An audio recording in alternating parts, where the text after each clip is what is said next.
income. Okay, so from exam point of view, this the importance of this chapter is very less, but it is a part of your syllabus. And अगर आप income tax पढ़ रहे हो तो आपको ये पता होना चाहिए कि भाई कौन कौन सी इनकम ऐसी है जिस पे टैक्स नहीं लगता है।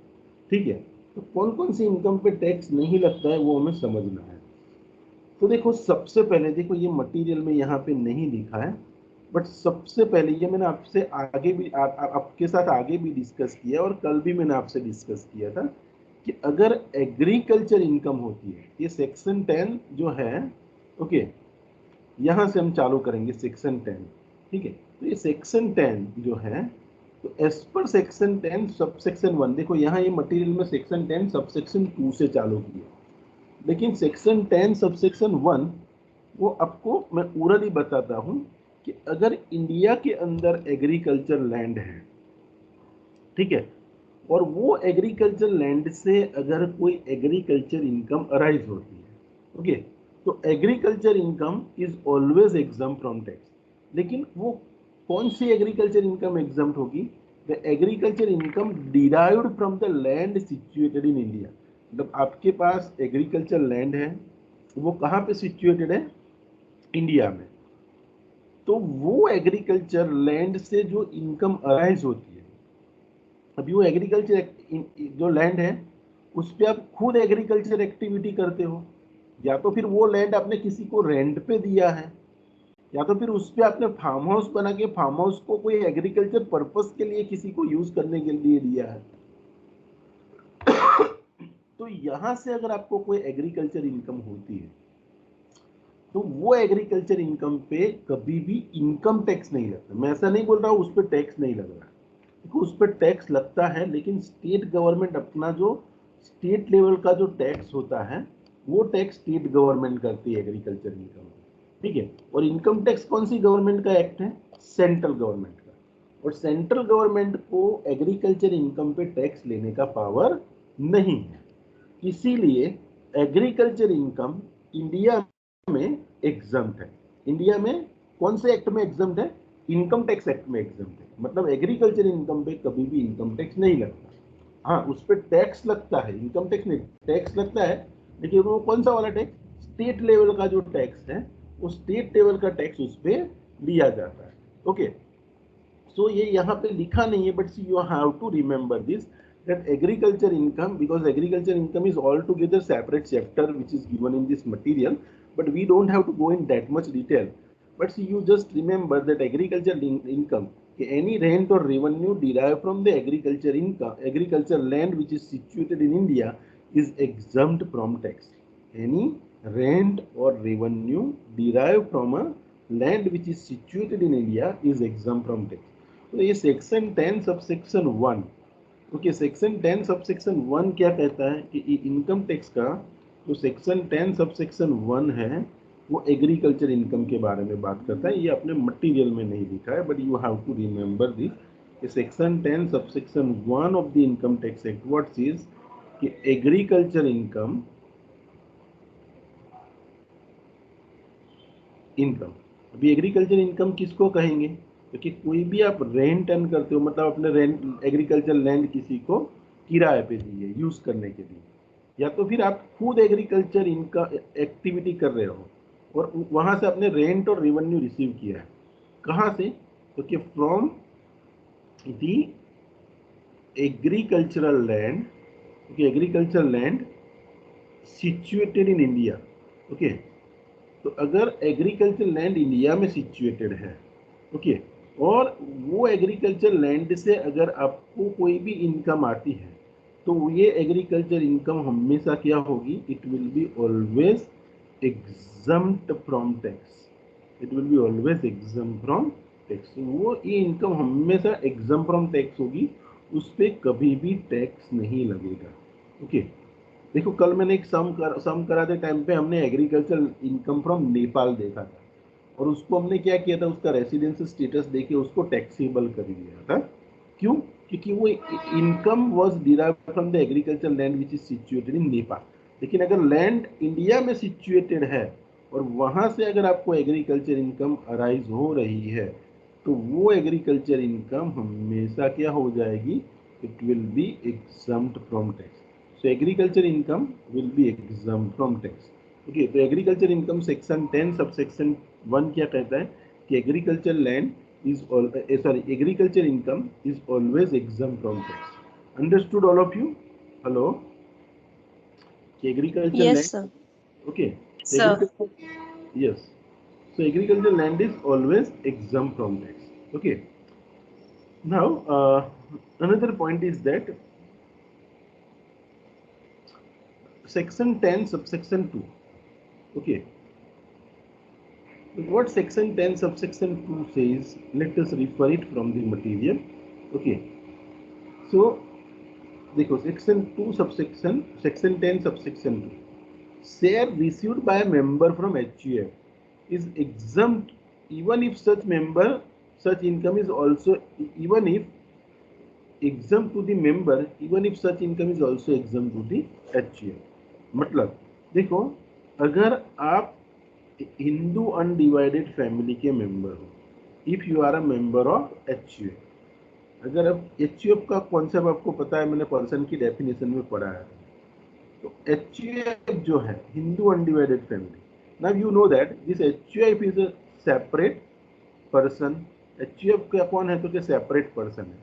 अगर ये HUF कोई बिजनेस करता है, ओके, ये हिंदू अनडिवाइडेड फैमिली कोई बिजनेस करती है, ओके, और ये बिजनेस करने के बाद ये बिजनेस में से उसने प्रॉफिट अर्न किया, ये प्रॉफिट पे टैक्स कौन भरेगा, वो is liable to pay the tax, whether it's HUF is liable to pay the tax, और उसके मेंबर को टैक्स पे करना पड़ेगा। उसके जो HUF के फैमिली मेंबर है वो टैक्स भरेंगे या HUF भरेगा। See, I told you that HUF is a separate person in the eyes of income tax act. हमने पर्सन की डेफिनेशन में देखा था कि HUF कौन है, तो कि एक पर्सन है, एंड जो पर्सन की डेफिनेशन में फॉल होता है, and if the income is earned by that particular person, then the tax will be payable by this HUF itself and not by its members। okay, suppose HUF profit earn करता है, तो वो profit पे tax कौन भरेगा, HUF is liable to pay the tax, no doubt. फिर HUF is not a legal entity like natural person like me and you, तो उसके बिहाफ पे उसके मेंबर ही टैक्स भरेंगे, उसका कर्ता टैक्स पे करेगा, लेकिन अल्टीमेट जवाबदारी किसका है, क्योंकि अल्टीमेट जवाबदारी to pay the tax is of HUF and not of its member. समझ लो कि ये हिंदू अनडिवाइडेड फैमिली है, उसने 5 लाख रुपया प्रॉफिट अर्न किया। कितना प्रॉफिट अर्न किया, 5 लाख रुपया, ये HUF ने प्रॉफिट अर्न किया। समझ लो कि भाई उसको 30% टैक्स रेट एप्लीकेबल है, तो इसने उस पर 1.5 लाख रुपया HUF ने टैक्स पे कर दिया।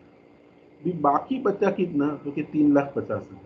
सपोज ये HUF के 10 मेंबर है, तो हर एक मेंबर को अपना शेयर ऑफ द प्रॉफिट 35,000 हर एक को मिला।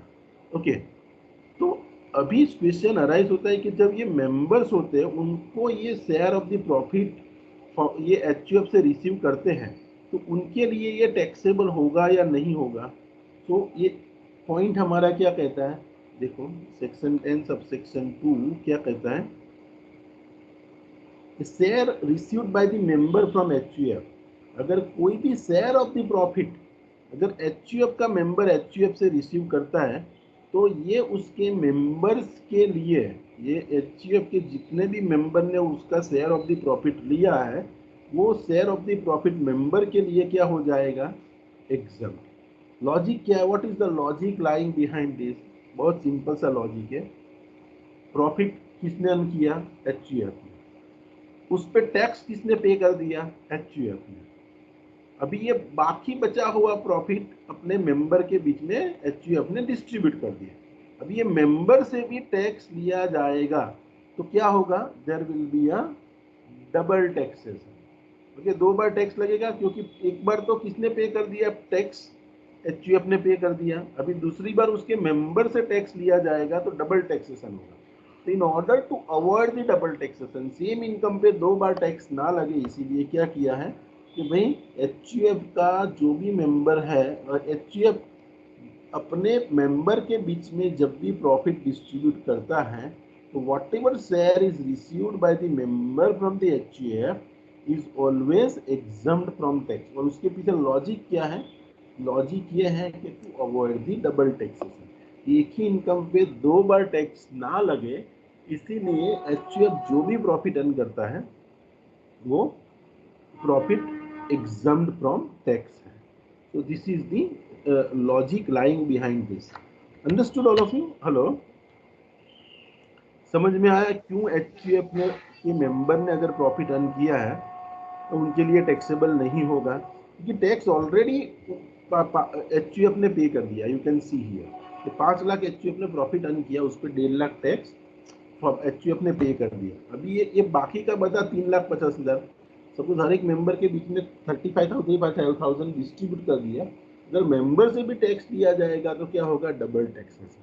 सो in order to avoid the double taxation, the share of the profit received by the member from the HUF is exempt to the member even if such income is exempt in the hands of HUF. Suppose समझ लो कि HUF ने कोई income earn की है और HUF के लिए वो एग्जम्प्ट है, तो मेंबर के लिए तो एग्जम्प्ट होगी होगी. अगर HUF के लिए टैक्सेबल होगी तो HUF टैक्स पे कर देगा, फिर मेंबर के लिए वो इनकम क्या होगी? एग्जम्प्ट होगी.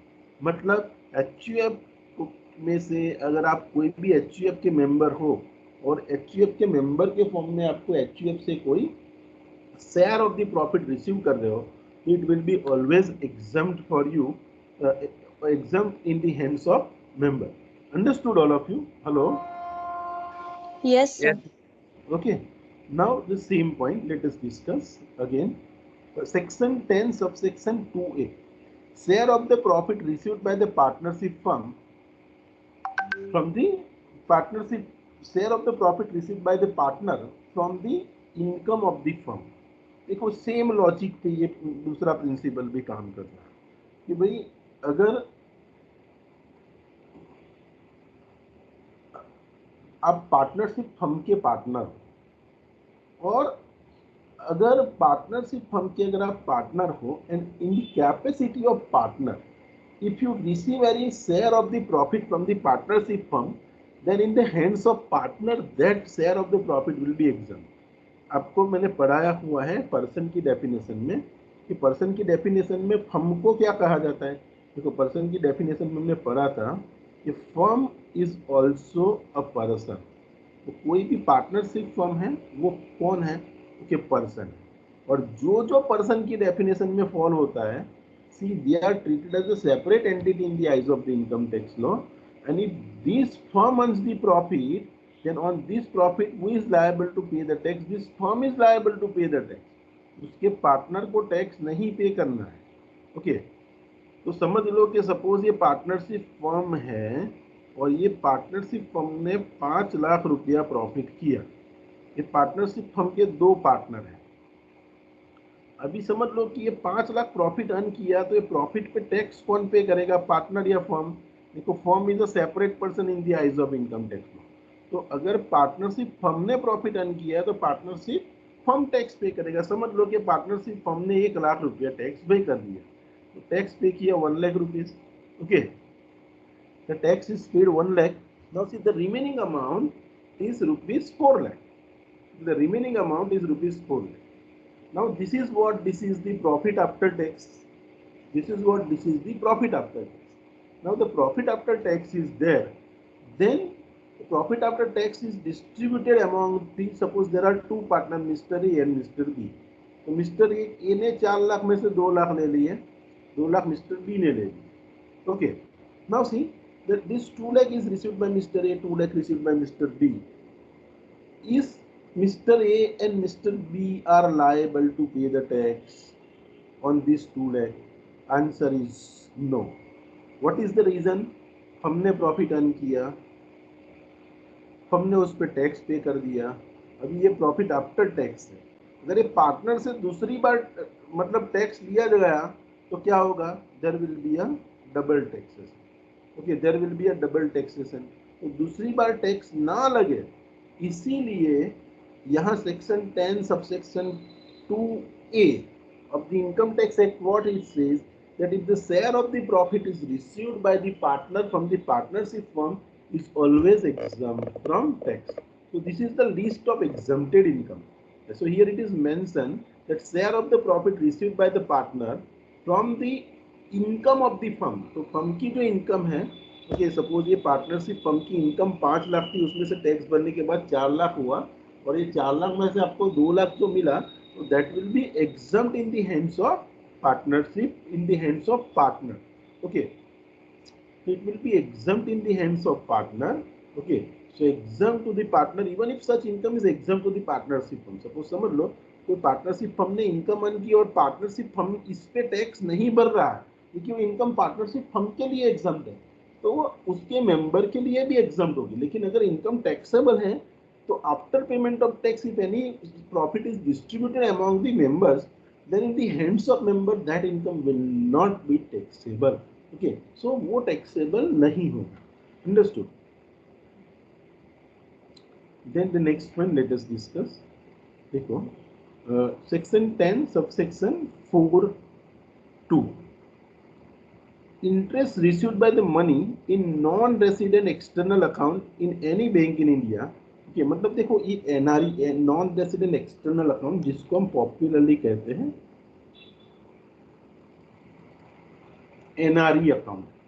कोई भी फॉरेन मतलब कोई भी कौन है NRI है. NRI मतलब वो इंडियन ही है. ओके, और वो इंडियन अगर इंडिया की बैंक में मतलब सपोज NRI है मतलब USA में सपोज सेटल हो गया, नॉन रेसिडेंट इंडियन है, ठीक है, और USA में सेटल हो गया, अभी उसका फैमिली यहाँ रहता है, उसका गांव यहाँ पे, तो उसको यहाँ पे इंडिया में बैंक अकाउंट ओपन करवाना होगा तो करा सकेगा. Answer is yes. और इसका जो अकाउंट ओपन होता है उसको हम कहते हैं NRE अकाउंट. NRE account. अभी ये बंदा क्या करेगा, फॉरेन में कमा रहा है, अगर उसको लगता है कि नहीं मुझे मेरे देश में पैसा डिपॉजिट करना, वो कहाँ पे डिपॉजिट करेगा, ये NRE अकाउंट में. और देखो हर एक कंट्री को फॉरेन एक्सचेंज की जरूरत है, तो यहाँ से फॉरेन से यहाँ पैसा आ रहा है, अल्टीमेटली हमारे देश में क्या हो रहा है, फॉरेन एक्सचेंज बढ़ रहा है. अभी ये फॉरेन एक्सचेंज बढ़ रहा है, अगर ये फॉरेन एक्सचेंज यहाँ आया, उसके अकाउंट में पैसा पड़ा है, तो इसका क्या इंटरेस्ट होगा, इसको यही होगा कि हमारा बैंक अकाउंट में जब इंडिया में पैसा પડ્યા છે એના પર મને ઇન્ટરેસ્ટ મળે. ઓકે, કે આવું ઇન્ટરેસ્ટ અને યુએસ ની બેંકમાં મૂક્યું હોત તો એને ઇન્ટરેસ્ટ મળવાનું હતું. तो ये इंडिया मोकलवा माटे ने एक तो मोटिवेशन चाहिए. इंडियन गवर्नमेंट ने ऐसा स्कीम निकाला है कि अगर कोई भी NRI बंदा है, अगर वो NRE अकाउंट में पैसा रखता है और उस पर वो इंटरेस्ट अर्न करता है, तो ये इंटरेस्ट पे उसको टैक्स नहीं पे करना. तो मतलब कोई भी बंदा फॉरेन वाला होगा, वो सोचेगा यार मैं यूएस का पैसा यूएस में इन्वेस्ट करूंगा तो यहाँ तो मुझे यूएस में टैक्स भरना पड़ेगा, लेकिन यही पैसा मैं फॉरेन में जैसे इंडिया भेज देता हूँ NRE अकाउंट में, और वो पैसे पे अगर मुझे इंटरेस्ट मिल रहा है तो इंटरेस्ट एग्जम्प्ट होगा. तो क्या होगा, maximum amount of foreign exchange we can receive.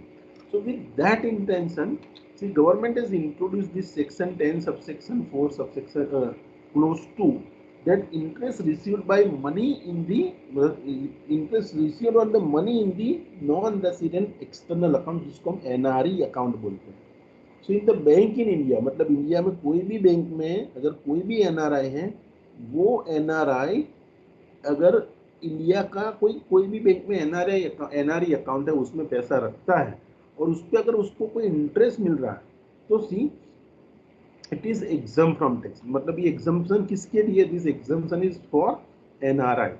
Okay, if he is permitted by RBI to maintain such account. मतलब देखो कोई भी NRI होता है वो इंडिया में अकाउंट नहीं ओपन कर सकता, और RBI की परमिशन लेने के बाद हम NRE अकाउंट ओपन करा सकते हैं. कोई भी NRI होता है वो NRE अकाउंट कैसे ओपन करा सकते हैं, RBI की परमिशन से. RBI की परमिशन से NRE अकाउंट ओपन हुआ है, तो NRE अकाउंट इज ऑलवेज, और उसके अंदर जो भी इंटरेस्ट आता है it is always exempt from tax. ठीक है, now see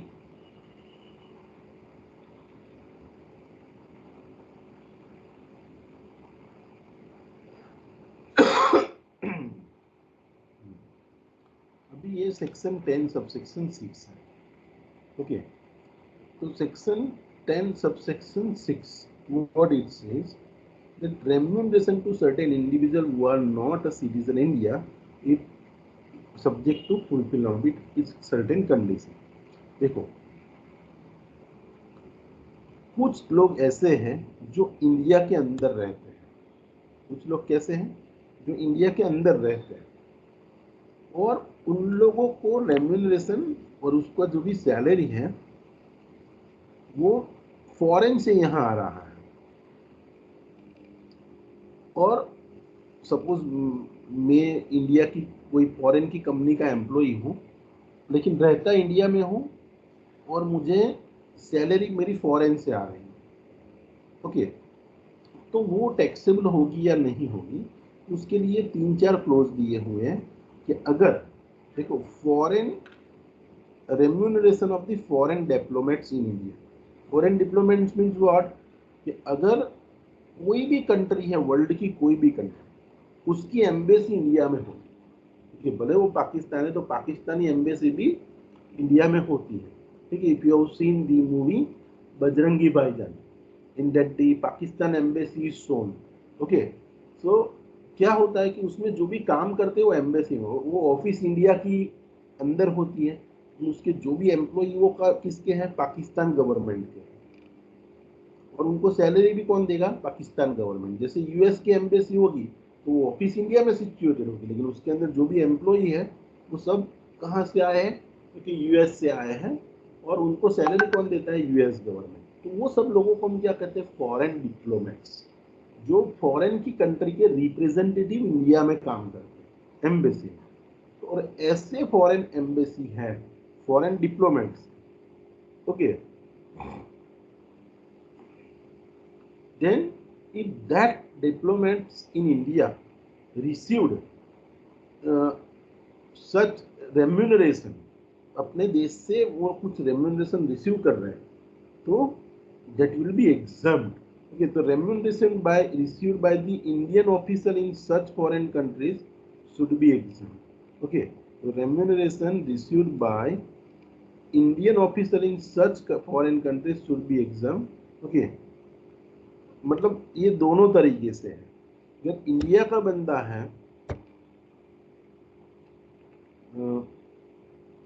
remuneration received by Indian officer in such foreign countries should be exempt, ऐसा लिखा है, मतलब ये सजेशन दिया गया है, ठीक है। देखो अपना बंदा कोई फॉरेन में काम कर रहा है,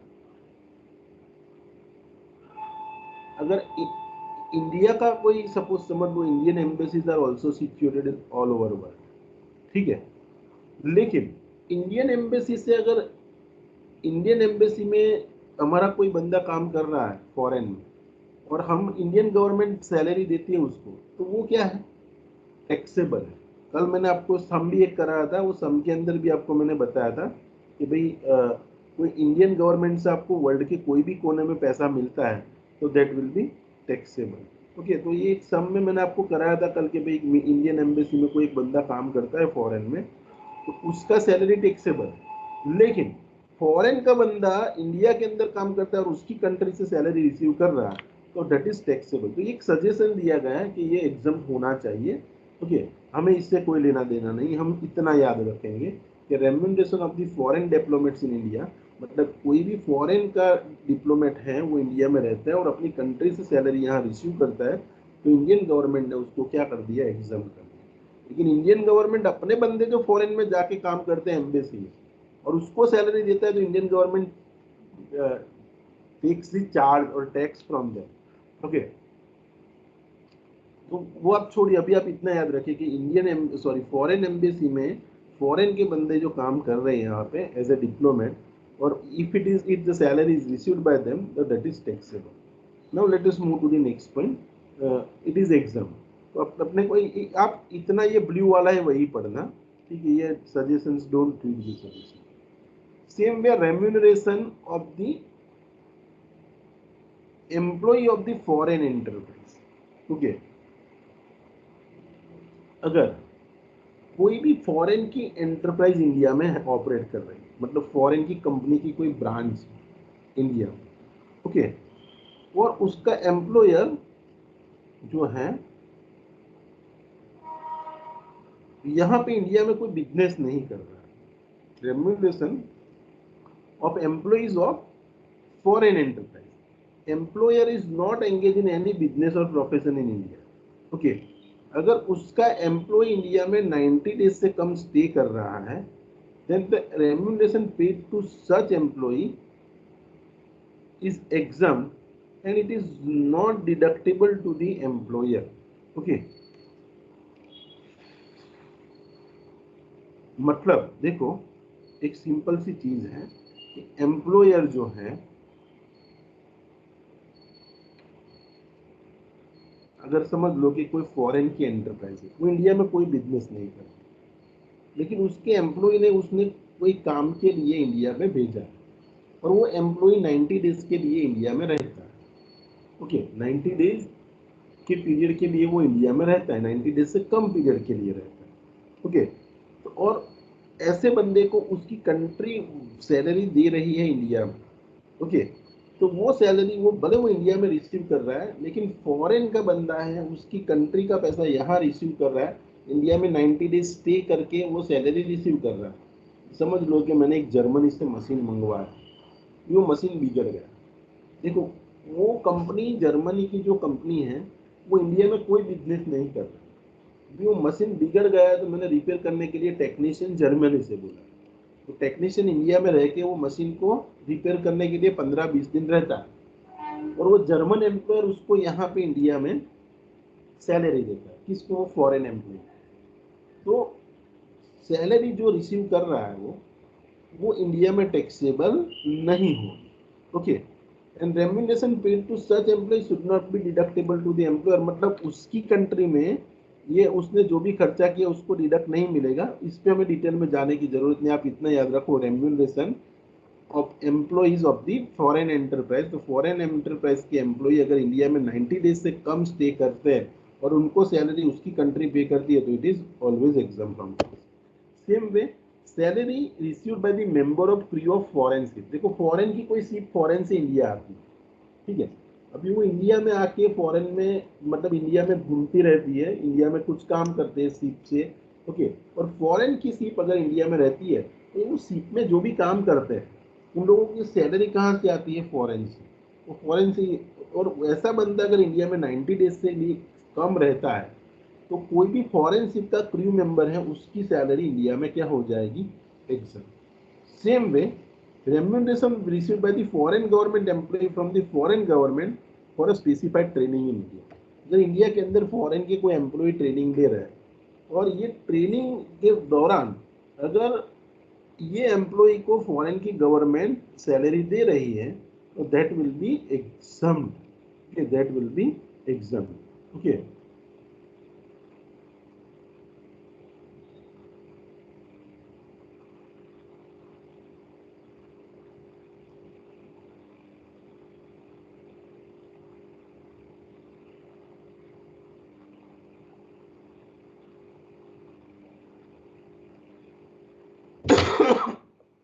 तो देखो, आप इतना याद रखिए 4 पॉइंट, ये आपको, ये इसमें से कोई सम ऐसा कुछ आने वाला नहीं है, तो जस्ट गो थ्रू।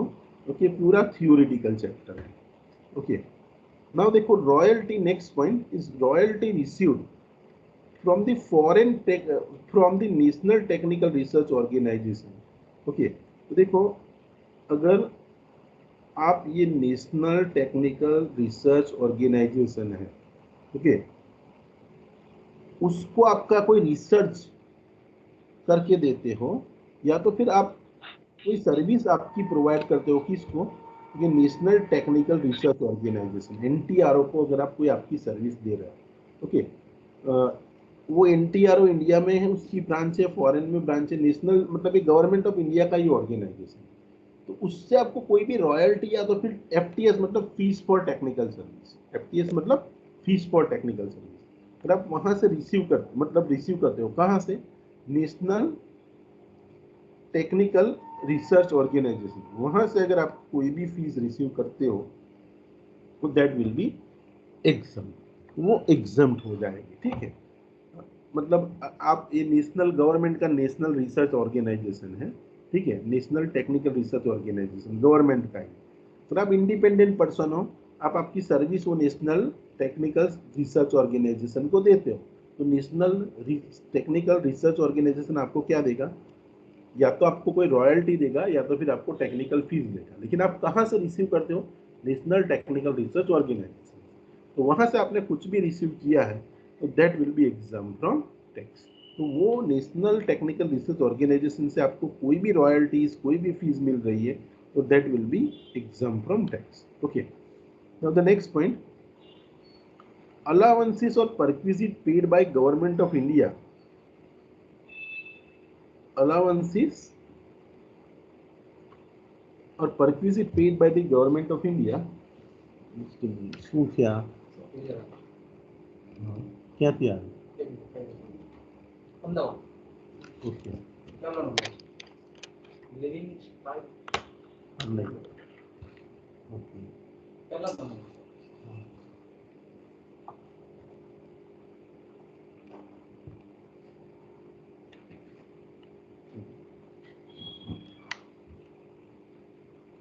देखो देखो allowances or perquisite paid by government of India outside India to the Indian services for service rendered outside India। OS मतलब outside। ओके, मतलब देखो आप इंडियन गवर्नमेंट के एम्प्लॉई हो। आप किसके एम्प्लॉई हो? इंडियन गवर्नमेंट के एम्प्लॉई। और आप इंडियन गवर्नमेंट के लिए कहाँ काम कर रहे हो? फॉरेन में। आप इंडियन गवर्नमेंट के लिए फॉरेन में काम करते हो। तो फॉरेन, आपको मैंने आपको बताया कि इंडियन गवर्नमेंट से आपको फॉरेन में सैलरी मिलती है तो वो तो टैक्सेबल होगी हो। लेकिन आपको आपके गवर्नमेंट ऑफ इंडिया से कुछ अलाउंसेस मिल रहे हैं। अलाउंसेस आपको मैंने समझाया हुआ है, additional money in addition to salary to meet your some expenses, specified expenses. और वहाँ आपको कोई फैसिलिटीज मिल रही है, दैट इज कॉल्ड परक्विजिट। तो आपको फॉरेन में कोई अलाउंसेस और परक्विजिट मिल रही है, किससे? क्योंकि गवर्नमेंट ऑफ इंडिया से। कहाँ पे? क्योंकि आउटसाइड इंडिया, आप काम भी आउटसाइड इंडिया कर रहे हो, आप सैलरी भी उधर रिसीव करते हो, सैलरी टैक्सेबल होगी। लेकिन अगर आपको एडिशनली अलाउंसेस और परक्विजिट मिल रहा है तो allowances and perquisite if you are receiving outside India then that will be always exempt from tax. Okay, same way देखो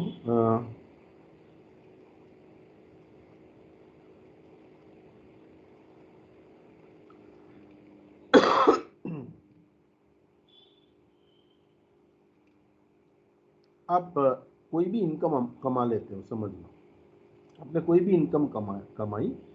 लेकिन देखो आप, हमारे यहाँ इंडिया में 1985 में भोपाल गैस डिजास्टर हुआ था, बहुत लोग उसमें मर गए। तो वो भोपाल गैस डिजास्टर हुआ था, उसके लिए गवर्नमेंट ने, जैसे हमने एक कोरोना हुआ तो पीएम केयर फंड क्रिएट किया था, अगर आपको याद है, वैसे ये भोपाल गैस डिजास्टर को का जो खर्चा हुआ गवर्नमेंट को, और उनकी जो फैमिलीज जो डेथ हो गई उनके लिए गवर्नमेंट ने एक फंड क्रिएट किया हुआ। तो अगर आपके पास कोई भी पैसा आता है ना, if you deposit towards this Bhopal gas disaster scheme, okay, तो जितना पैसा दिया ना उतना पैसा आपके इनकम में से लेस हो जाएगा and that will B exam from tax. Okay, तो सी, अगर आप भोपाल गैस डिजास्टर के लिए कोई भी पैसा देते हो वो एग्जम्प्ट हो जाता है। अगर उसके लिए डिडक्शन भी अवेलेबल होता है, लेकिन वो डिडक्शन आपने नहीं क्लेम किया है तो जितना भी पेमेंट आप भोपाल गैस डिजास्टर के लिए आप देते हो that is exempt from tax. Another section is what, compensation received और receivable on account of any disaster. देखो, अगर आपके यहाँ कोई डिजास्टर हो गया, ओके, डिजास्टर मतलब કોઈ કુદરતી આફત આવી ગઈ અને એના બદલામાં તમને કંઈક કોમ્પેન્સેશન મળે। ઓકે, સપોઝ અર્થક્વિક આવી ગયો, બધું તમારું ખલાસ થઈ ગયું, ગવર્મેન્ટ તમને વળતર આપે, तो જે વળતર તમને મળે છે दैट इज कॉल्ड कॉम्पेंसेशन। तो वो जो पैसा आपको मिलता है दैट इज नॉट टैक्सेबल, भले वो आपकी इनकम है but that is not taxable, it is exempt from tax. Okay, then tax on non maturity perquisite of the employer। okay, देखो, non monetary perquisite paid by the employer exempt to the employees and not deductible to the employer। देखो क्या होता है कि आपको आपका employer, मैंने आपको इनकम का डेफिनेशन पढ़ाया था, मैंने आपको इनकम का डेफिनेशन पढ़ाया था। इनकम के डेफिनेशन में हमने पढ़ा था कि if employer provide any perquisite to the employees, then that is taxable. Suppose मुझे रहने के लिए घर मेरा एम्प्लॉयर देता है, ओके, तो दैट इज अ परक्विजिट, और वो परक्विजिट की वैल्यू टैक्सेबल होती है, ठीक है। लेकिन अभी ये परक्विजिट मुझे दी, उसकी वैल्यू मेरे लिए टैक्सेबल होती है, और ये वैल्यू पे जो टैक्स आता है वो भी मेरा एम्प्लॉयर भर देता है, okay. Just a minute, just a minute. Hello, हाँ मैडम, मैं હમણાં જ આવીને મેલ જોયો, પેલી એપ્લિકેશન રિજેક્ટ થઈ ગઈ છે। મેં હમણાં જ હજુ ઓફિસ આવીને મેલ જોયો મેડમ, એપ્લિકેશન પેલી પેલી જે છે ને એ રિજેક્ટ થઈ ગઈ છે। હું તમને મેલ ફોરવર્ડ કરું છું।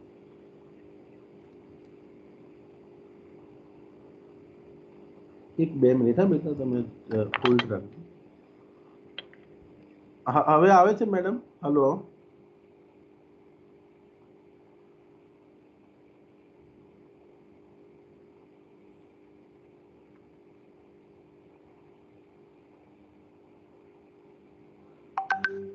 બે મિનિટ, હલો, હા મેડમ। હા, એટલે ગઈકાલે મેલ આવ્યો મિનિસ્ટ્રીમાંથી કે એપ્લિકેશન ઇઝ રિજેક્ટેડ।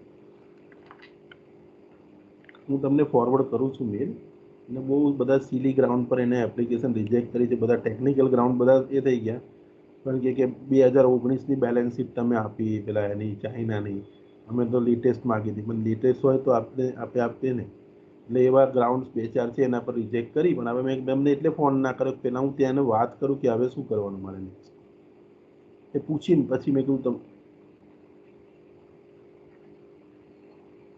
પણ ત્યારે આપણે માગી ત્યારે આપણે આપણને આપી નહીં 20ની એ લોકો,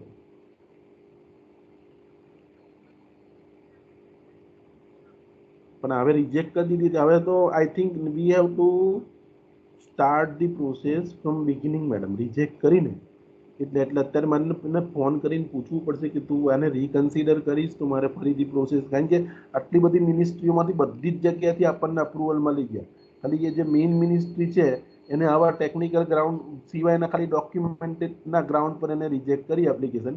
એક એવું કીધું છે કે તમે એક પેલું આપણે ખબર છે એક એફસીજીપીઆર એક કોપી આપણી પાસે નથી ને એની જગ્યાએ મેલ અટેચ કર્યો હતો, એ એક ગ્રાઉન્ડ કાઢ્યું છે। બીજું કે તમે છેલ્લું જ એફએલએ રિટર્ન આપ્યું, પણ એફએલએ રિટર્ન જ ગઈ સાલથી આપણે ભરવાનું ચાલુ કરે, તો આપણે તો એક જ આપવાના છે, બરાબર। પહેલા તો એ લોકો કંઈક એક્સેલ શીટમાં મંગાવી લેતા હતા ડેટા, રિટર્નની તો કોપી નથી આવતી ભૂતકાળમાં। અત્યારે એફએલએ રિટર્ન બધા ભરવા પડે જ્યારથી કંપની બની ત્યારથી, અને પછી પ્રોસેસ કરવો પડે। પછી ત્રીજું એક ગ્રાઉન્ડ એવું આપ્યું છે કે તમારું એક્સપાન્શનની બધી એક્ટિવિટી વધારે છે અને તમારું ફંડની રિક્વાયરમેન્ટ ઓછી છે, તો એ જસ્ટિફાયેબલ નથી। એટલે હવે 3 કે 4 ગ્રાઉન્ડના બેઝ પર એને રિજેક્ટ કરી। બાકી હોમ મિનિસ્ટ્રીની બાકી બધી જે ના, એટલે કે તમારે પણ મેડમ તમને કહું ને, આ લોકોએ અનનેસેસરીલી રિજેક્ટ કરી દીધી હશે ગ્રાઉન્ડ ખોટા બતાવીને। મને તો એવું લાગે છે કે એ લોકોને અપ્રૂવ કરવી જ નહીં હોય, બાકી આ કંઈ ગ્રાઉન્ડ નથી બનતું। એટલે મને જો ફોન પર વાત કરી દો, બરાબર, કે હવે નેક્સ્ટ શું થઈ શકે। હવે ફરીથી એપ્લિકેશન કરવાનું કે તો ફરીથી એપ્લિકેશન, બાકી પછી તો હવે આપણે બીજો રસ્તો જ કાઢવો પડશે કે ઈસીબી કે એવું કંઈક કરવું પડે મેડમ।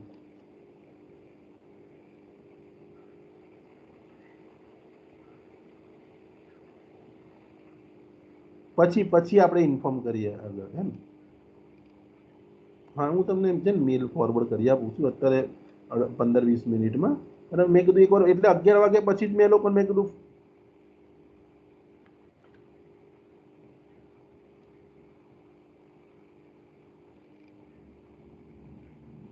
હા,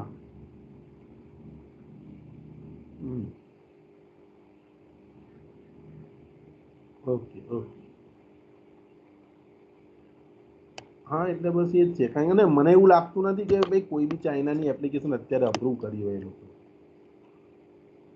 છેલ્લા, એટલે એ લોકો પછી આવા નોન ટેકનિકલ, કેમ કે officially they can not say you that કે you are belonging to China so your application is rejected. એટલે આવા અનનેસેસરી ગ્રાઉન્ડ ઊભા કરીને they may have rejected, that is what I personally believe. Otherwise એ લોકોએ આપણને જેટલી માહિતી કીધી એટલે જેટલી ફોર્મની રિક્વાયરમેન્ટ છે ને એના કરતાં 10 ગણી માહિતી એને મેડમ આપણને પ્રશ્નો પૂછીને માગી.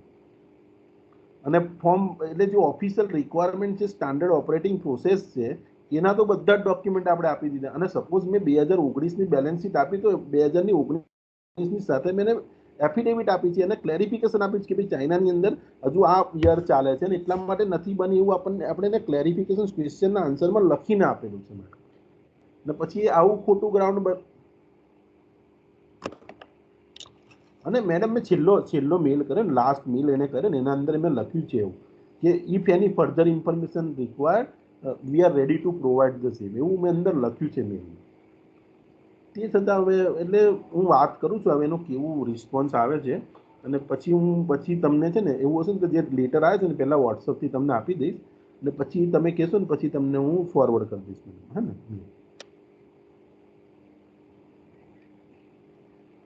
હજુ મેડમ 11 વાગે ઓફિસો ખુલશે, બરાબર. હું 11 વાગે જેની ઓફિસ ખુલે તરત ફોન કરું તો સીધો ગુસ્સો કરે આપણા પર, બરાબર. એટલે થોડી વાર રહીને હું કરીશ 11:30 પોણા 12 ફોન. પછી એનો શું રિસ્પોન્સ આવે છે એના પર આધાર, બરાબર.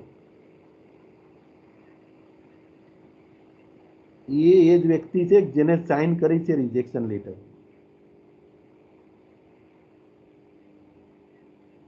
હા, હવે તો એને જ કરવાનો ને. હા, લેટરમાં એ તો પહેલા બી લખેલો છે ને. હા મેડમ, છે ને એનો કોન્ટેક્ટ નંબર. એટલે એનો નંબર છે, પહેલા પણ મેં એની જોડે વાત કરેલી, બરાબર. ત્યારે નહીં પેલું આપણે એક દિવસ ડિલે થાય એવું હતું તો ત્યારે એની જોડે જ વાત કરી હતી ને, એ જ મીરા શેટ્ટી કરીને છે. અત્યાર સુધી હું બીજા જોડે વાત કરતો હતો અને એ બીજું એક ઓર્ગેનાઇઝેશન છે ઇન્વેસ્ટ ઇન્ડિયા કરીને, એ લોકો પણ આમાં ઇન્વોલ્વ હોય છે. તો એમને પણ હું પૂછીશ કે ભાઈ શું છે.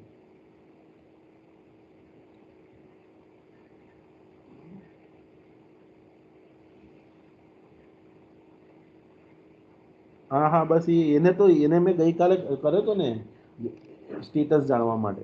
એટલે એ ઇન્વેસ્ટ ઇન્ડિયા વાળા છે એટલામાં. હમ હમ બરાબર છે. તો વાંધો નહીં, એ બેવ જગ્યા હું કોલ કરીને મેડમ તમને હું કહું છું, બરાબર. એટલે મેં ફોરવર્ડ એટલે જ નથી કર્યો મેલ કે મેં કીધું એકવાર આ લોકો જો વાત કરું, કારણ કે તમારો પ્રશ્ન એ જ હોત કે હવે નેક્સ્ટ શું. પણ નેક્સ્ટ શું રીતના રિજેક્શનનો મતલબ એવું છે કે we have to reapply or we have to find out the alternative route, હે.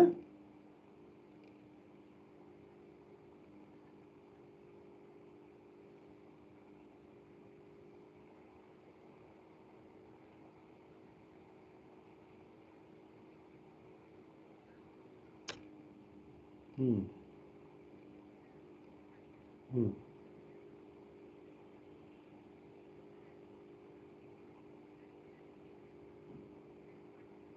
એ એમનો પ્રશ્ન છે મેડમ. એને જ્યારે પણ એને ફંડ ટ્રાન્સફર કર્યું ને એને ઇન્ડિયાના રૂલ જોવા પડે ને મેડમ, બરાબર.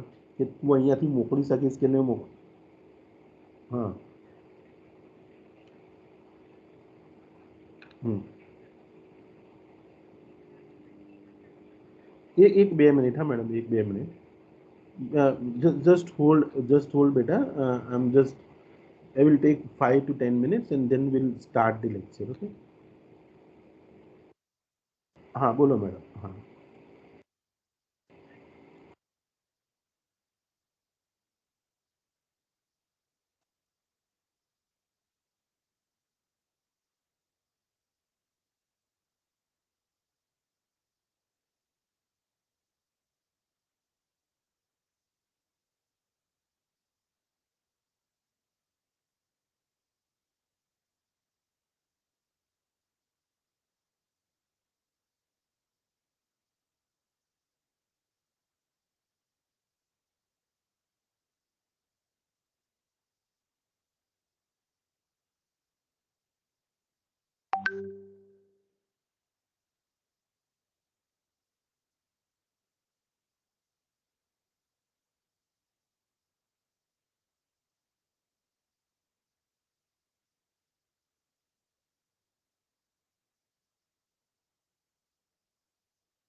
हेलो, सॉरी बेटा, are you there? Hello,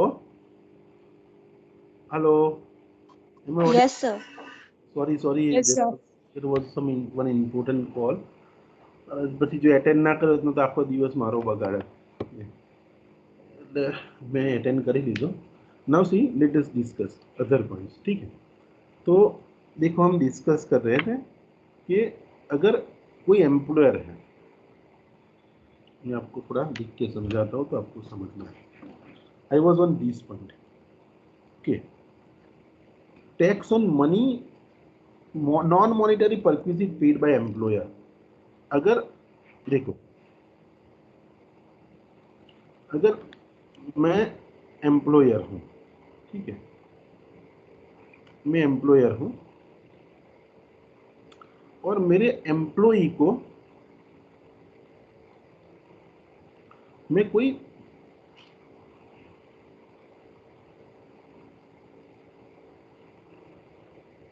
just मैं कोई एम्प्लॉयर हूँ, ठीक है, और मैं अपने एम्प्लॉई को कोई फैसिलिटी देता हूँ. मेरे एम्प्लॉई को क्या देता हूँ? फैसिलिटी. देखो, कोई भी फैसिलिटी मेरे एम्प्लॉई को मैं देता हूँ ना, एम्प्लॉई के लिए उसको क्या कहा जाता है? It is known as perquisite. और ये परक्विजिट की वैल्यू एम्प्लॉई के लिए टैक्सेबल होती है. मतलब ये जो फैसिलिटी की जो वैल्यू है ना, इस पे टैक्स किसको पे करना पड़ता है? एम्प्लॉई को. ठीक है, अभी ये एम्प्लॉय की जगह पे ये वाला जो टैक्स है ना, ये एम्प्लॉयर ही पे कर देता है. मतलब आपके टैक्स पे करने की जवाबदारी किसने पे कर दी? आपके एम्प्लॉयर ने. ओके, तो अगर आपको जो टैक्स पे करना था, आपके एम्प्लॉयर ने पे कर दिया. ठीक है, तो क्या होगा? आपके लिए टैक्स का अमाउंट टैक्सेबल होगा, क्योंकि देखो ये भी एक फैसिलिटी है. तुम्हारी जवाबदारी टैक्स भरवानी है શાના પર? તો કે આ પરક્વિઝિટની વેલ્યુ પર.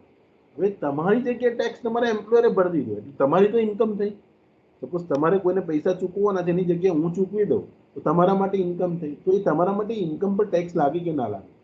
तो answer is not. See what is mention here कि अगर आपका एम्प्लॉयर आपको कोई नॉन मॉनिटरी परक्विजिट दे रहा है और उसका जो टैक्स है वो भी वो खुद पे कर रहा है, तो सी एम्प्लॉय के लिए वो टैक्स का अमाउंट क्या हो जाएगा? एग्जम्प्ट होगा. और एम्प्लॉयर के लिए वो खर्चा नहीं कहा जाए, एम्प्लॉयर को भी उसका कोई डिडक्शन नहीं मिलेगा. ओके, तो आप इतना याद रखिए कि आपका जो नॉन मॉनिटरी परक्विजिट आपको आपके एम्प्लॉयर से मिल रही है, ओके, तो वो नॉन मॉनिटरी परक्विजिट पे जो भी आपको आपका एम्प्लॉयर टैक्स पे कर रहा है, तो एम्प्लॉयर ने टैक्स पे किया तो आपके लिए वो एग्जम्प्ट होगा. ठीक है, अभी देखो ये जो वाले पॉइंट हैं वो आपके सिलेबस में अभी नहीं है, क्योंकि ओके, ये वाला पॉइंट इंश्योरेंस का, ये पूरा पॉइंट हम पढ़ेंगे सेक्शन 80C में. Okay, so under section 80C we will discuss. So at present section 10D is not a part of your syllabus, you don't read this. Okay, अगर मैं आपको मटेरियल आज ये लेक्चर होने के बाद आपका ग्रुप में पोस्ट करता हूँ तो ये कैंसिल कर देना 10D वाला. ठीक है, फिर देखो, अगर ये पीएफ ये सब हम सैलरी वाले चैप्टर में पढ़ेंगे. ओके, देखो एक ये वाला पॉइंट है, यहाँ से हम आगे डिस्कस करते हैं कि interest and withdrawal from the Sukanya Samriddhi account. आपको पता होगा सुकन्या समृद्धि अकाउंट कोई भी फादर है उसकी डॉटर के लिए बैंक अकाउंट में सुकन्या समृद्धि अकाउंट ओपन करा सकते हैं. उसमें जो पैसा डिपॉजिट करता है मैच्योरिटी के टाइम पे, अगर लड़की बड़ी हो जाती है उसके मैरिज के टाइम में, उस वहां से पैसा मिलता है. ठीक है, तो आपने सुकन्या समृद्धि अकाउंट में पैसे डिपॉजिट करते गए. ठीक है, तो वो पैसे पे आपको इंटरेस्ट भी मिलेगा, और जब भी आप मैच्योरिटी होगी तो वहां से आप पैसे विड्रॉ भी करोगे. तो जितना भी पैसा आप सुकन्या समृद्धि अकाउंट में डालते हो उस पे जो इंटरेस्ट आता है और उस पे जो आप विड्रॉल करते हो, वहां से पैसे जब भी विड्रॉ करोगे तब भी उस पे टैक्स नहीं लगेगा और इंटरेस्ट के अमाउंट पे भी टैक्स नहीं लगेगा. मतलब it is exempt from tax. तो see section 10(11)(a) what it says, ये वाला भूल जाना, 10(10)(d), 10(11) भूल जाइए. 10(11)(a) पे पढ़ते हैं हम कि interest on withdrawal from the Sukanya Samriddhi account is exempt from tax. Okay, बाकी के ये जो पीएफ के रिलेटेड पॉइंट से इंश्योरेंस से रिलेटेड है अब भूल जाइए. ये भी एनपीएस वाला भी छोड़ दीजिए क्योंकि हम आगे के चैप्टर में पढ़ने वाले हैं. ठीक है, तो ओके, हाँ, तो ये जो येलो वाले 2 पॉइंट हैं ये पूरा जो है वो आप छोड़ दीजिए, सिर्फ यहाँ से सुकन्या समृद्धि अकाउंट आप देखिए, ठीक है। Then the next point is interest on gold deposit. देखो 10-15, ओके, कि भाई आप गोल्ड डिपॉजिट बॉन्ड होते हैं, मतलब देखो आजकल लोग क्या कहते हैं कि गोल्ड में पैसा इन्वेस्ट करते हैं, ठीक है। तो गवर्नमेंट ने, और गोल्ड में इन्वेस्टमेंट कैसा है, अनप्रोडक्टिव इन्वेस्टमेंट है, उससे देश को कोई फायदा नहीं होगा। तो सपोज आपके पास 50 लाख रुपया पड़ा है, 50 लाख का गोल्ड लाके अपने घर में रख दिया, तो वो क्या हो जाएगा, the money will get block, okay, और उससे कोई इकोनॉमी को फायदा नहीं होगा। तो गवर्नमेंट ने क्या किया, गोल्ड बॉन्ड इश्यू किया।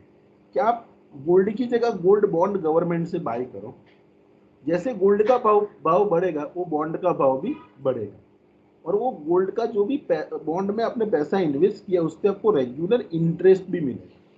और अगर आपने गोल्ड डिपॉजिट बॉन्ड है और bond issued by local authority, मतलब जो म्यूनिसिपल कॉर्पोरेशन होता है उसको हम लोकल अथॉरिटी, एलए का मतलब होता है लोकल अथॉरिटी, उन्होंने कोई बॉन्ड इश्यू किया है और उस पर कोई आपको इंटरेस्ट मिलता है, मतलब गोल्ड डिपॉजिट बॉन्ड पे या तो फिर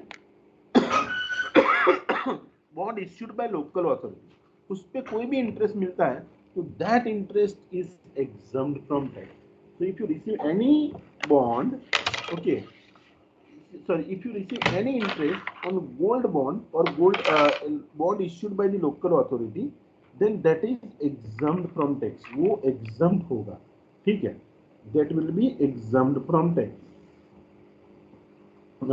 Now the next point is 10-16 scholarship granted to meet the cost of education.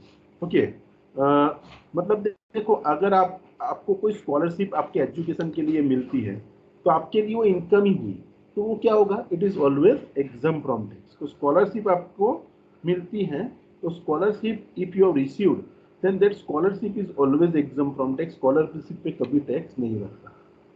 Same time section 10 subsection 17 daily and constitutionally allowance received by MP and MLA. MP MLA आपको पता है, जो member of parliament होता है, member of legislative authority होता है, उसको हम एमपी और एमएलए कहते हैं। और ये एमपी और एमएलए को क्या होता है कि उसका जो डेली जो खर्चा होता है उसको मीट करने के लिए गवर्नमेंट उसको डेली एंड कॉन्स्टिट्यूशनली अलाउंस देती है। तो एमपी और एमएलए को जितना भी अलाउंस गवर्नमेंट से मिलता है, ओके, तो that is exempt from tax, ठीक है। सेम वे अगर आपको सेंट्रल गवर्नमेंट और स्टेट गवर्नमेंट से कोई भी अवार्ड या रिवॉर्ड मिलता है, ओके, मतलब देखो अभी आपको पद्म विभूषण, पद्म भूषण या तो भी स्टेट गवर्नमेंट का कोई अवार्ड मिलता है और अवार्ड के साथ कुछ कैश भी मिलती है आपको, तो जो भी आपको रिसीव करते हो तो उसकी वैल्यू पे कभी टैक्स नहीं लगता, it is always exempt from tax. Same way देखो pension received by the central government और state government employee, okay, pension received by central government और state government employee by Paramvir Chakra, Mahavir चक्र और वीर चक्र, मतलब देखो ये जनरली क्या होता है, आर्मी वालों को ये अवार्ड मिलता है। पर आपको परमवीर चक्र एक बार मिला या तो महावीर या तो फिर वीर चक्र मिलता है, तो एक बार ये आपको अवार्ड मिलता है, लेकिन साथ में वो अवार्ड के साथ पेंशन टाई अप होता है। तो जब तक आप जिंदा रहते हो तब तक आपको वो अवार्ड के साथ पेंशन भी मिलता रहता है। Even after your death family is also receiving the pension, okay. तो सी उसकी फैमिली को, तो जब तक आप जिंदा हो और आपको परमवीर चक्र का, महावीर चक्र या वीर चक्र का कोई पेंशन मिलता है, तो that is exempt. Even after your death if your family is receiving the pension then that is also exempt from tax. Sir देखो नेक्स्ट पॉइंट इज, अगर आप आर्मी में काम कर रहे हो और आर्मी में काम करते करते आपकी डेथ हो जाती है ऑन ड्यूटी, ओके, तो आपके फैमिली मेंबर को फैमिली पेंशन मिलता है। तो फैमिली पेंशन अगर आपके मेंबर ऑफ आर्म फोर्सेस की फैमिली को मिलता है तो वो भी हमेशा एग्जम्प्ट होता है, उस पर कभी टैक्स नहीं लगता, okay.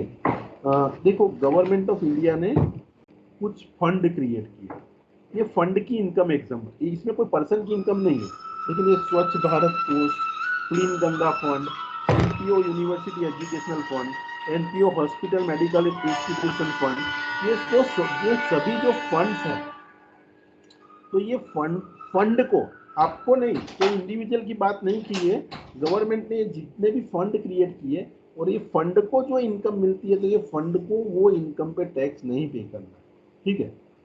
Same way income of the member of scheduled tribe in specified area. देखो ये जो भी शेड्यूल्ड ट्राइब के लोग हैं जो कहाँ रहते हैं, Manipur, Mizoram, Tripura, Nagaland, Arunachal Pradesh, Ladakh and Jammu and Kashmir. Okay, ये लोगों को अगर कौन सी इनकम मिलती है कि income for any from any source in specified area, dividend और इंटरेस्ट की इनकम होती है। तो ये लोगों को अगर ये कोई सोर्स इन स्पेसिफाइड एरिया, मतलब ये एरिया में कोई सोर्स ऑफ इनकम है और वहां से उनको इनकम हो रही है, या तो फिर ये एरिया के लोगों को कोई डिविडेंड मिल रहा है, कोई इंटरेस्ट मिल रहा है, तो ये सब इनकम उनके लिए एग्जाम्प्ट होगी। ठीक है।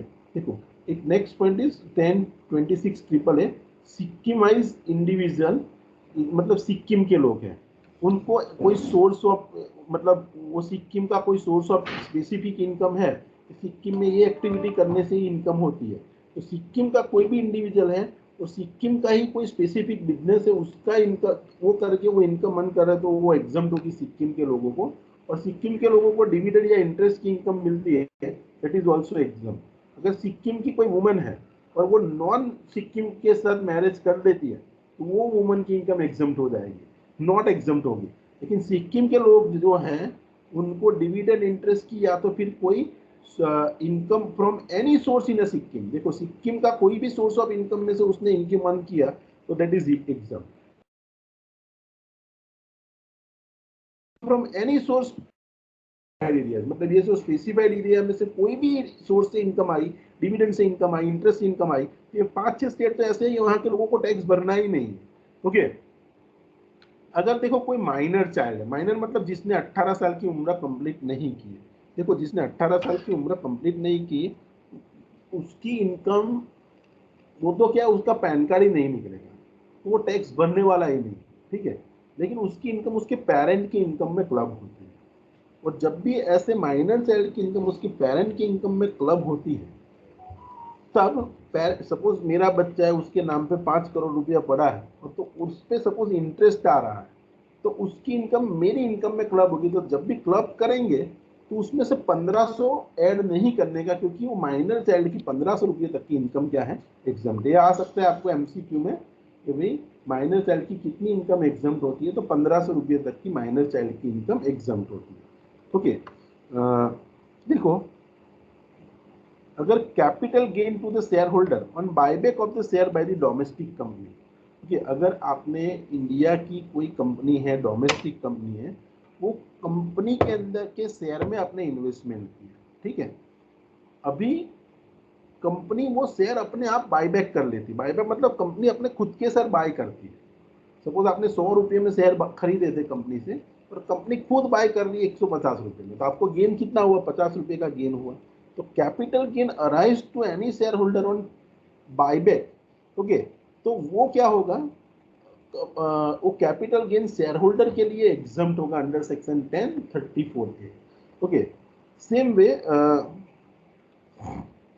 देखो ये सेक्शन 10 सबसेक्शन 37 इंडिविजुअल और एचयूएफ होता है, उसको capital gain on compulsory acquisition of land under the urban area. अगर समझ लो आपकी अर्बन एरिया में कोई लैंड है, समझ लो कोई भी इंडिविजुअल है, एचयूएफ है, आपकी अर्बन એટલે रूरल नहीं है ऐसा एरिया, जैसे हमारा सयाजीगंज एरिया है, वहां पे मेरी एक लैंड है, ठीक है, और ये लैंड में से अभी ये बुलेट ट्रेन का रास्ता निकल रहा है, तो मुझे वो लैंड बेचनी नहीं है, लेकिन गवर्नमेंट क्या बोलती है, उसको आप कंपलसरी हम ले लेंगे। तो ऐसे जब कंपलसरी आपको नहीं बेचनी है लेकिन गवर्नमेंट आपसे ले लेती है, भी लैंड की वैल्यू, आपने ये लैंड खरीदा था 10 लाख में, गवर्नमेंट आपको 1 करोड़ दे रहा है, तो आपको गेन कितना हुआ, 90 लाख रुपीस का गेन हुआ। लेकिन अर्बन एरिया में आपको लैंड नहीं बेचनी थी, फिर भी आपको बेचनी पड़ी, और 90 लाख का गेन हुआ। तो वो कंपलसरी एक्विजिशन पे जो भी गेन होता है, ओके, लेकिन वो लैंड क्या कैसी होनी चाहिए, अर्बन एग्रीकल्चरल, वो लैंड पे आप एग्रीकल्चर एक्टिविटी करते होने चाहिए। ओके। तो अगर एग्रीकल्चर लैंड आपकी अर्बन एरिया में सिचुएटेड और गवर्नमेंट उसको compulsory, that is always exempt from tax. Okay. Now see that the section 10 subsection 43, amount received as a loan under the reverse mortgage. Okay, so see, amount received as a loan under the reverse mortgage, ये senior citizen के लिए बनाई हुई government की scheme है reverse mortgage. Okay,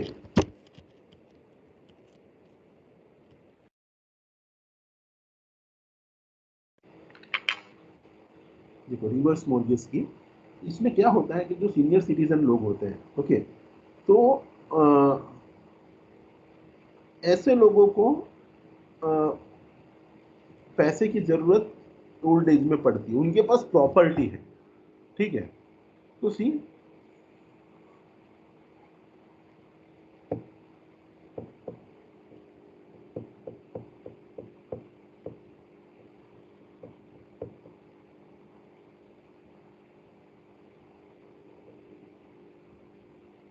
उसमें क्या होता है कि सपोज कोई सीनियर सिटीजन है, समझ लो सीनियर सिटीजन की कि कोई बच्चे नहीं है, लेकिन उसके पास प्रॉपर्टी बहुत है, खरीद बेचने के लिए, मतलब उसके पास दूसरा कोई सोर्स ऑफ इनकम नहीं, अगर प्रॉपर्टी बेच देगा तो रोड पे आ जाएगा, तो उसके लिए गवर्नमेंट ने या बैंक ने स्कीम निकाली है कि आप रिवर्स मोर्गेज कर दो, आपकी प्रॉपर्टी बैंक को मोर्गेज कर दो, बैंक आपको हर महीने कुछ पैसा देता रहेगा, ठीक है, या तो फिर एक लमसम अमाउंट का लोन दे देगा, और जब भी आपकी डेथ हो जाएगी आपके फैमिली, मतलब तो क्या होगा, वो प्रॉपर्टी बैंक वाला बेच देगा और आपको मतलब बैंक वाला बेच देगा, और जो भी पैसा बाकी बचता है उसके फैमिली मेंबर को दे देगा, ऐसे मतलब जब तक आप जिंदा हो तब तक आपको लोन के अमाउंट में या इंस्टॉलमेंट में बैंक आपको पैसा देती रहेगी, जब आपकी डेथ हो जाएगी तो जो भी प्रॉपर्टी है वो बैंक बेच देगी और अपना लोन का पैसा निकाल लेगी, और बाकी का पैसा आपके फैमिली मेंबर को दे देगी. ओके, तो अगर आपको ये रिवर्स मॉर्गेज की स्कीम के अंतर्गत कोई भी पैसा मिलता है तो that is always exempt from tax. Okay, ये वाला छोड़ दो एनपीएस ट्रस्ट, क्योंकि हमने एनपीएस यहाँ पे भी छोड़ा है. और last point is section 10 subsection 45 कि नोटिफाइड अलाउंस और perquisite to the chairman of UPSC, मतलब यूपीएससी का जो चेयरमैन होता है यूनियन पब्लिक सर्विस कमीशन, तो वो यूनियन पब्लिक सर्विस कमीशन का जो चेयरमैन होता है ये पूरे इंडिया में एक ही होता है, तो उसको गवर्नमेंट ऑफ इंडिया से कोई अलाउंसेस और परक्विजिट मिलती है. Okay, so that is exempt from tax. So see, these are the various income you have to just go through once. Okay, एक बार आपको पढ़ लेना है, and this are the exempted income, और ये सभी इनकम एग्जम्प्ट फ्रॉम टैक्स है, ठीक है. Tomorrow I will start the another chapter. Today evening we you don't have a class, but see tomorrow morning as well as if possible in the evening also I will take the class, and will start the new chapter income under their salaries. Okay, income under their salaries का material मैंने आपको दे दिया है, वहां से हम पढ़ना start करेंगे, और ये जो रेसिडेंसी स्टेटस और इंसिडेंस ऑफ टैक्स का वाला जो मटेरियल है, जैसे ये लेक्चर कंप्लीट होता है within half an hour और hour I will post the material in the group. Okay, so I hope that whatever points today I have see today whatever I have discussed, it was purely theoretical. Okay, so you have to